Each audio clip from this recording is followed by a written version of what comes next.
मुसाफिर बरदार तैयारे में दौरान परवाज आग लग गई। 41 मुसाफिर हलाक हो गए।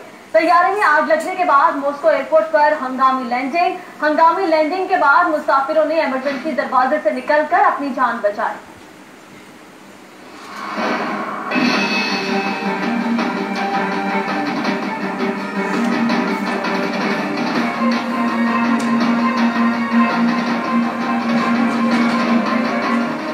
मॉस्को से मरमांस्क जाने वाले मुसाफिर तैयारे को दौरान परवाज आग लग गई, जिसके बायस उसे मॉस्को के शेरेवतोवा एयरपोर्ट पर हंगामी लैंडिंग करना पड़ी। रूसी खबरसां इदारे तास के मुताबिक मुतासरा तैयारे में 78 अफराद सवार थे, जिनमें से बेशतर को निकाल लिया गया है। वाक़े की इत्तला मिलते ही इमदादी कारकुनों की बड़ी तादाद जाए वकुआ पर पहुंच गई और जहाज में फंसे लोगों को बाहर निकाला।